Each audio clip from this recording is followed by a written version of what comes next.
I've got a very special guest for you now. It's my great pleasure to introduce the writer and director of Heavy Rain and next month's Beyond Two Souls, David Cage.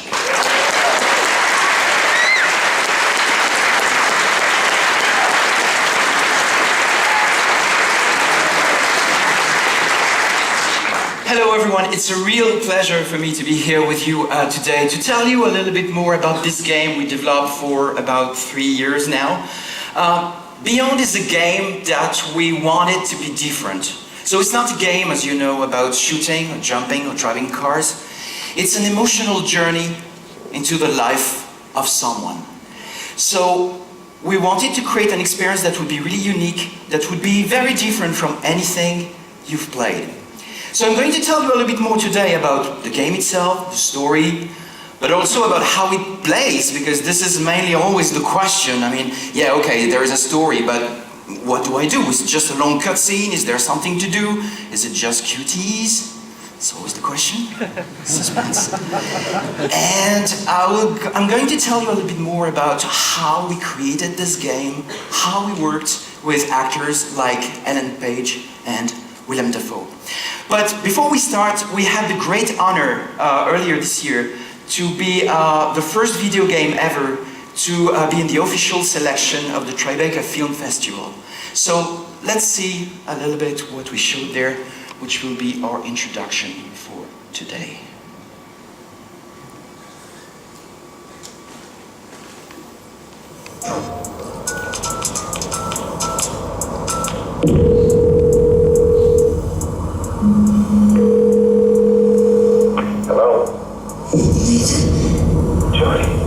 Jody, where are you? Turn back. Good God, Jody, what's happening? I'm tired. I'm so tired. Tell me where you are. I'll come right now, Jody. Jody! I don't think I'm gonna make it.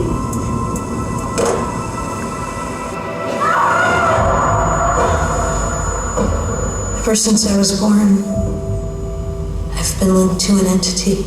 Hey.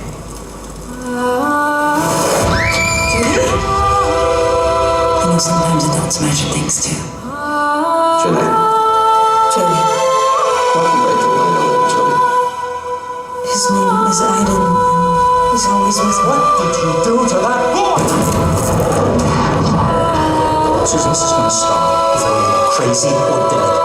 Please don't leave me here. You're a monster! You hear me? A monster!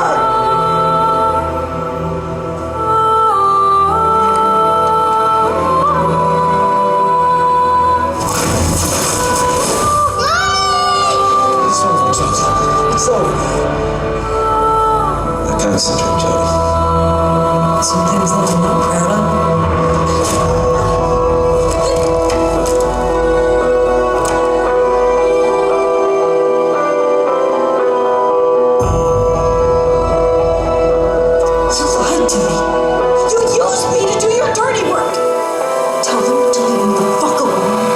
Next time, I'll kill Eddie.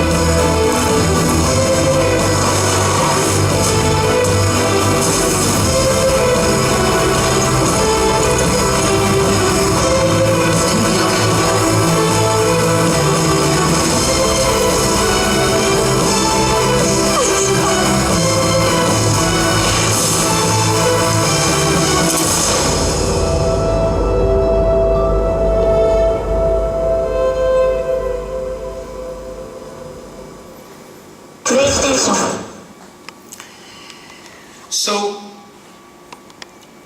everything you saw in these trailers are captured from the game. So there is no pre-rendered images, everything is real time. It's a brand new engine we have developed since Heavy Rain. We were kind of happy with the engine we had on Heavy Rain, but we thought we could go much further with the rendering and we could do much more with the PlayStation 3.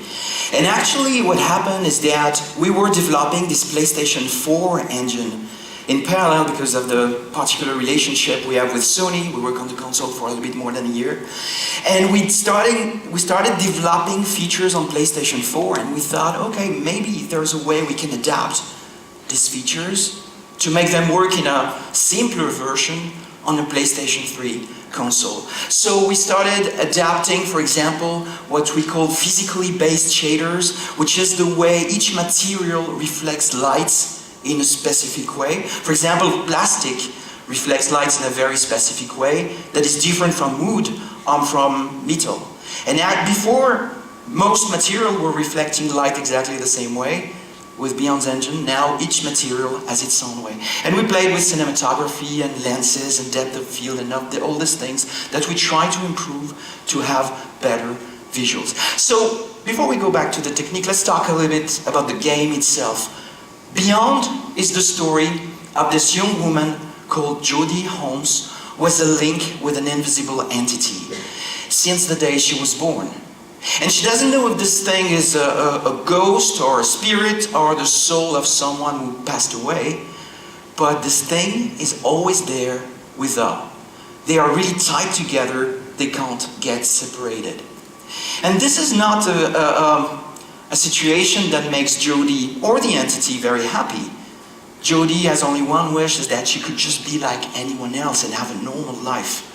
Because having a link with this entity is not something particularly, pleasant. This entity can be very nice and protective with Jodie, but it can also be possessive, jealous, even violent. So Jodie will have to learn how to live with this thing, and to see how we're going to see how this love-hate relationship is going to evolve through time. Because Beyond is not just the story of Jodie at one moment in her life.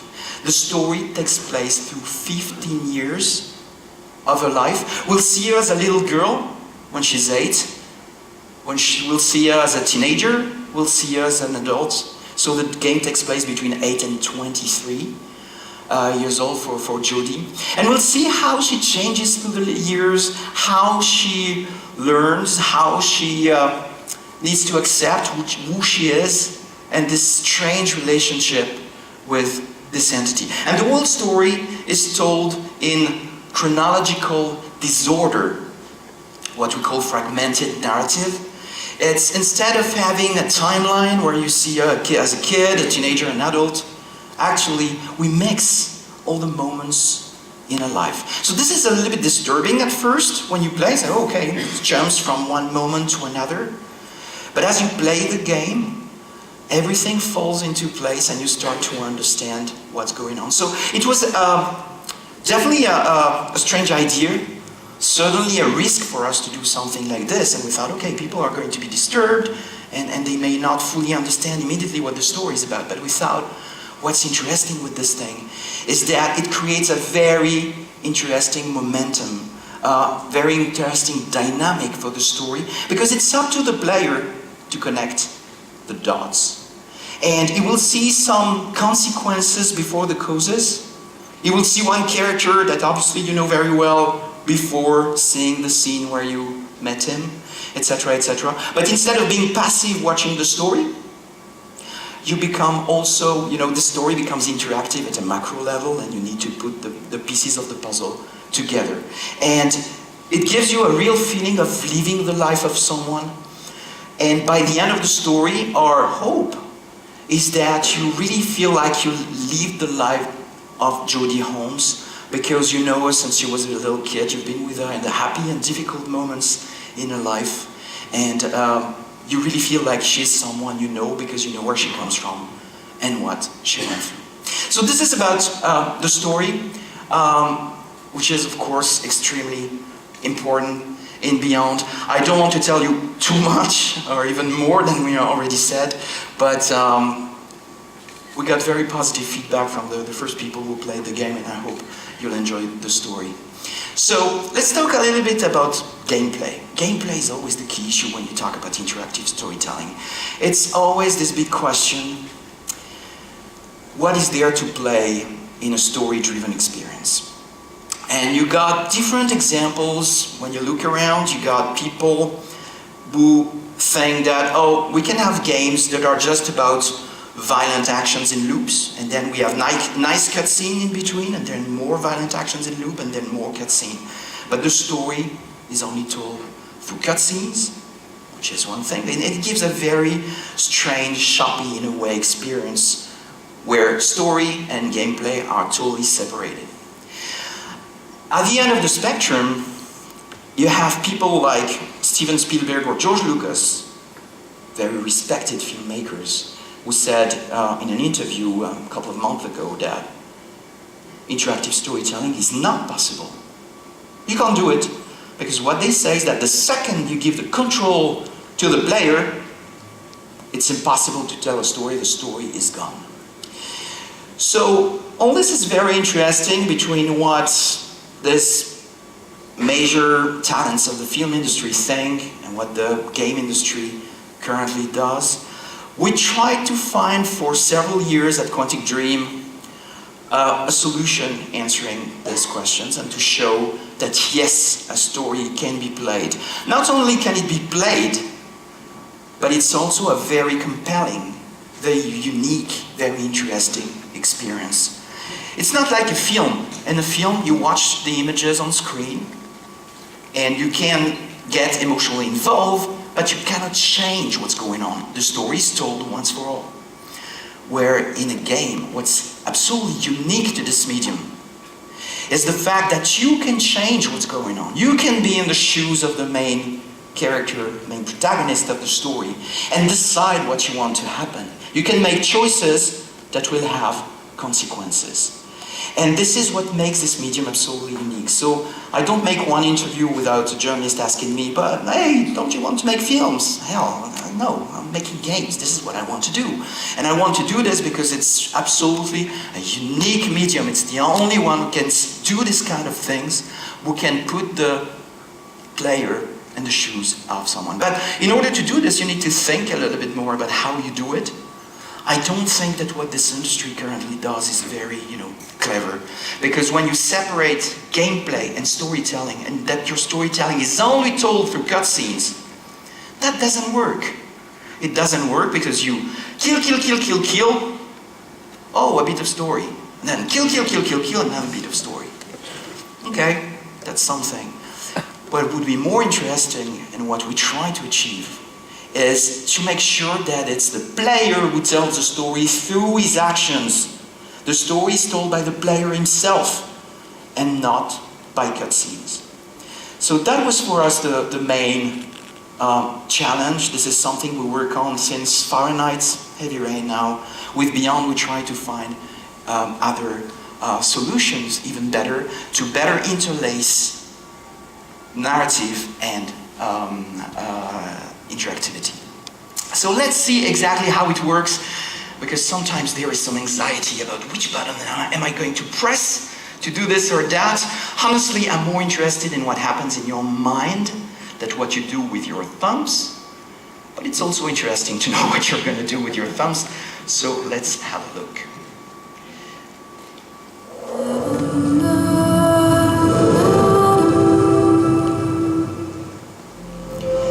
So first thing, of course, you're in control of the character second to second, and what we try to do is to adapt the way Jodie moves depending on what's going on, and also depending on your state of mind. So she can run when you walk in a fire, it's a different walk than when you're stressed, etc., etc. We also gave you much larger environment to explore, much more complex, and there's much more exploration in Beyond than there was in Heavy Rain, and of course you're completely free to explore them. We also came up with a new interaction system. We wanted to get rid of any prompts on screen, so we just used these little white circles, and you just need to make the move with the right analog stick.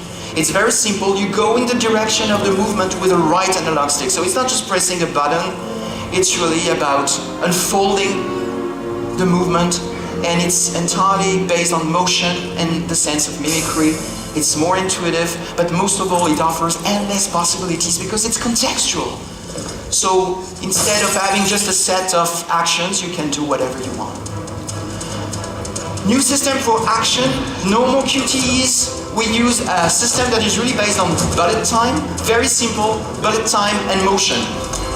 When time slows down, you need to continue the move in the direction of Jodie with the right analog stick. It's very simple, it's much more intuitive, it's more immersive, but most of all it's entirely contextual, which means that you never see twice the same movement in the game. You never have twice the same animation, never see twice the same sequence. Everything is different. Each move is unique.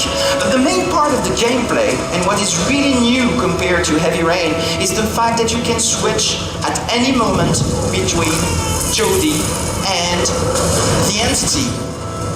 And when you're this entity, you're invisible, you can fly around, you can go through walls, and you're entirely free. And you're in full control, of course, as always.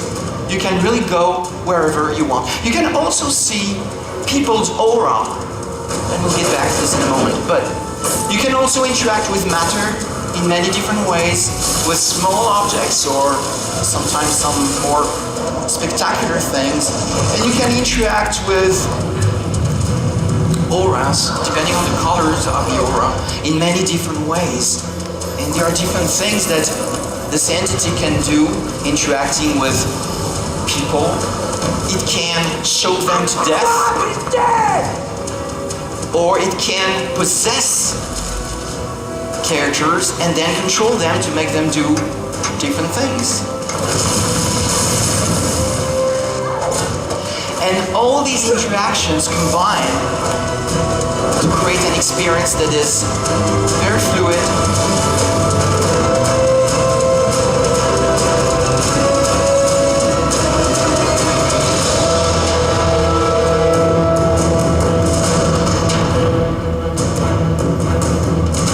PlayStation.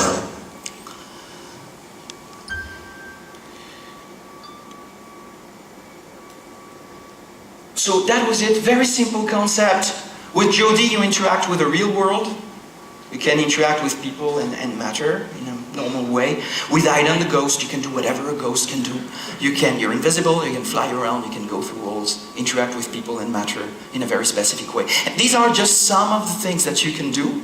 What is very important is that you can switch between the two characters at any point totally freely. Press a button, you're the entity, press a button again, you're back to Jodie. And you need to make the two characters collaborate in order for the story to move forward.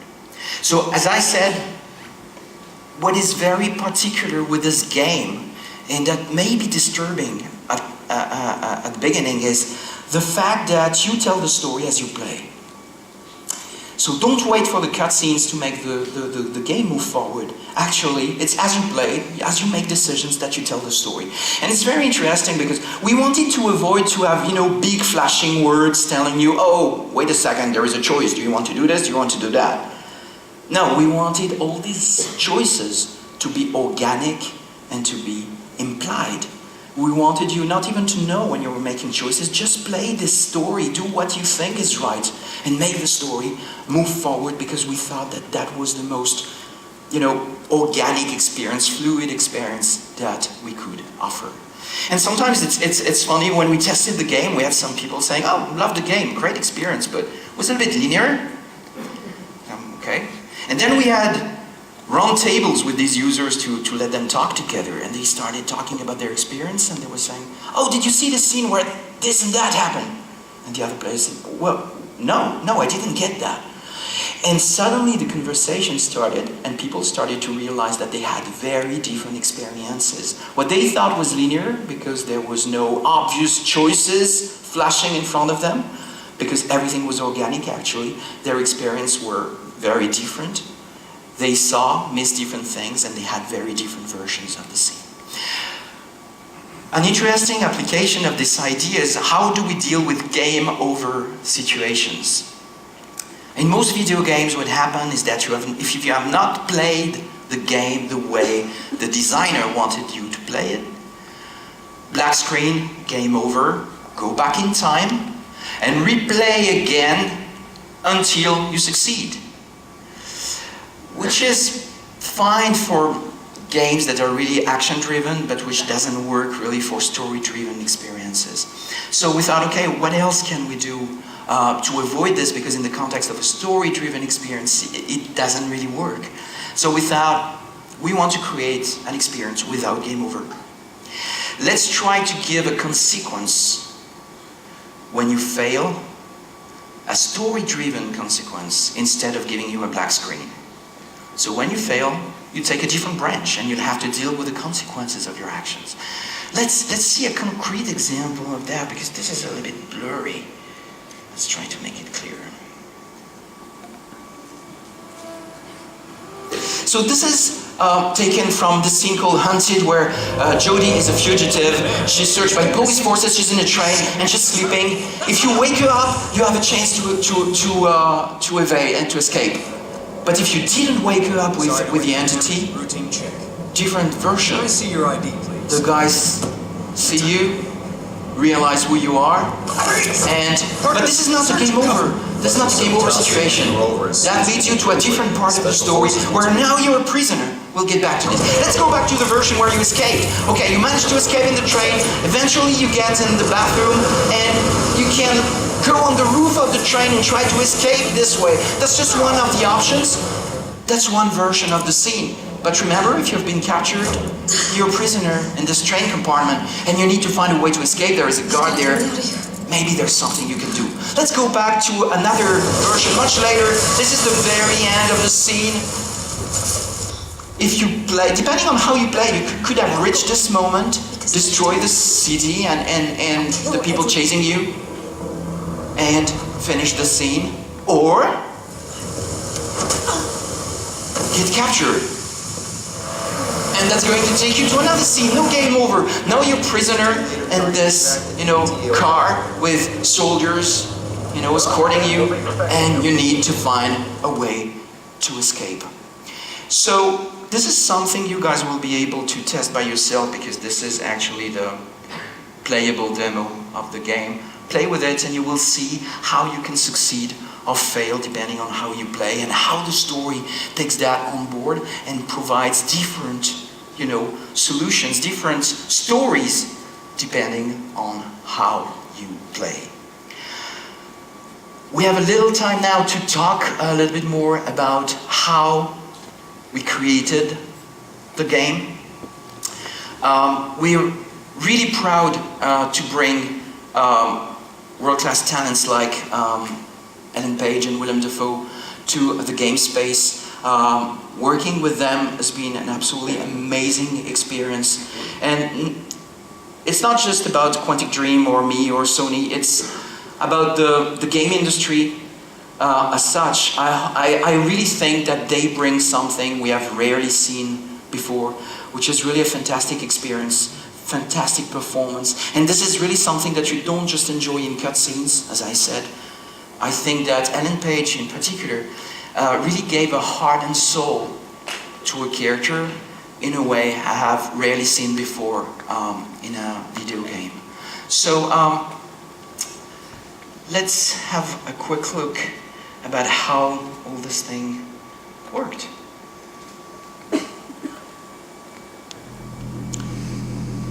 So we use this technology called performance capture, used by James Cameron on Avatar.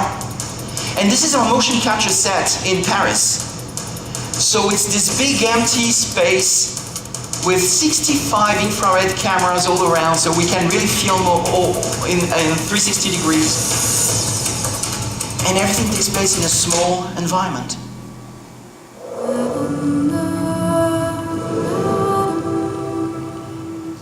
Every second of movement you see and beyond is motion capture, ranging from simple in-game motions, walking, turning, all the way to stunts, fights, full-person fights on train roofs, to performance capture, to full facial and body capture at the same time. It's not your call, Aiden.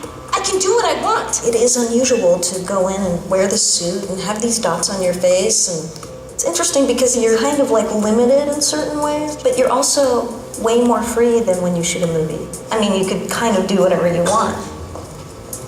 The games we make at Quantic Dream are based in reality. Everything that actually happens in real life has to happen in our game, and the only practical way to get that is to capture the real thing.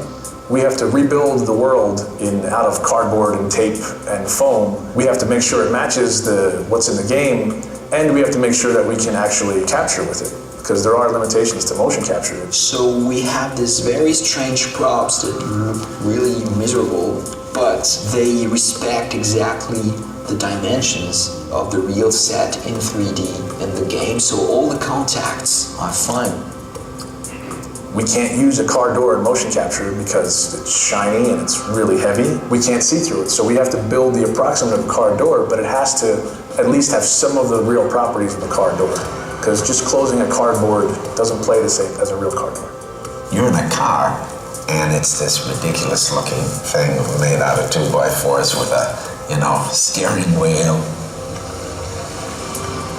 I'm a guy that likes to, when I'm going through a casual environment, I like to have my hands in my pocket. Well, your performance capture doesn't have pockets. So we created these Velcro straps that became my pockets that I would have something to put my hands in. It's like pure imagination. Not just the fact that you're, shooting a scene in a submarine. Cool! I was sure you'd love that.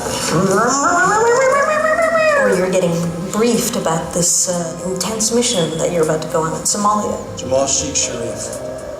It's like being a 70-year-old with your best friend and you're pretending that the world's gonna end and the bad guys are coming and we have to jump from couch to couch and avoid the lava. I think that's also what makes it challenging, but also really incredible and raw. Everything becomes kind of bare and essential, but also it's sort of disturbing sometimes. When you're eating in a scene and say we're eating pizza, it's like a little piece of triangle cardboard that, thank God, says pizza on it, or else I would not know what it is.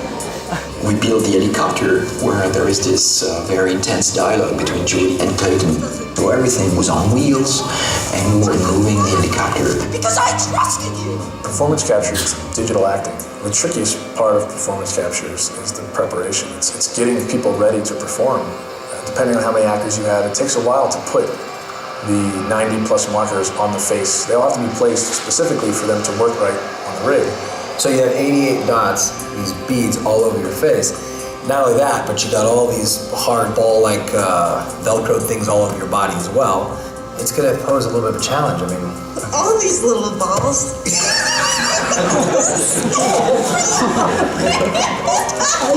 I got like 10 bruises in my arm. Everything's very refined because they want to have a vocabulary to play with.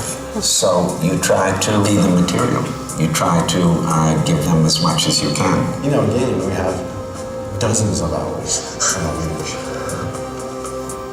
Capturing everything on that enormous amount of focus of the team to shoot almost every day during 1 year.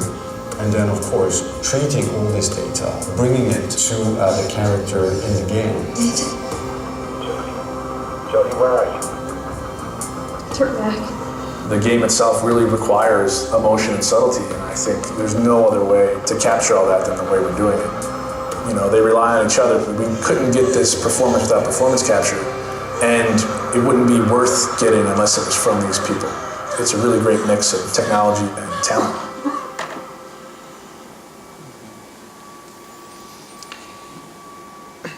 So this is in a nutshell how we did it. So we used this technique called performance capture, again that was used by James Cameron on Avatar. What was very important for me was that this technology would be non-intrusive for actors. Because sometimes you see in the making of these great films, people having helmets and projectors in the face and cameras or backpack or wires and stuff. And I thought, wow, this is not going to work for me. I want something that won't be intrusive at all. I just want actors to act and not to be, disturbed by anything else.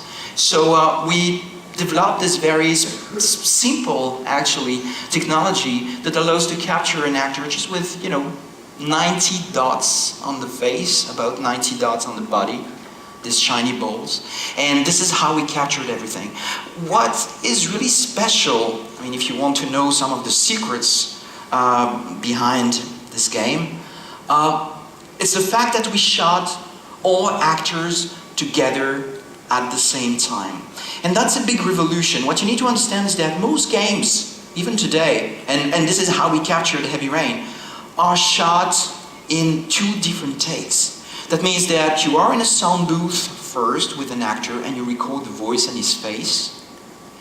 And then you make a second session, sometimes with another actor, where you play the audio and you try to have the gestures on top of the dialogue. And we did Heavy Rain like that, and that works. But when we started dealing with full performance capture with this short called Kara, that you guys maybe saw, we realized what difference it made. Suddenly it was a completely different performance because we had body language. Suddenly the face, the voice, the body were in sync, and we could get subtleties and emotions that we couldn't get before. Another very important thing is lighting. In most video games you have one light lighting the entire world, and when you try to get very close shots you usually have very ugly, shadows and stuff.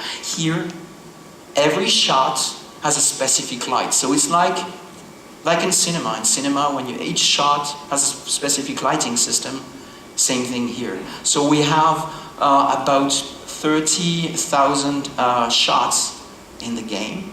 Each one has a specific lighting. And this is how we get this very unique, very special rendering.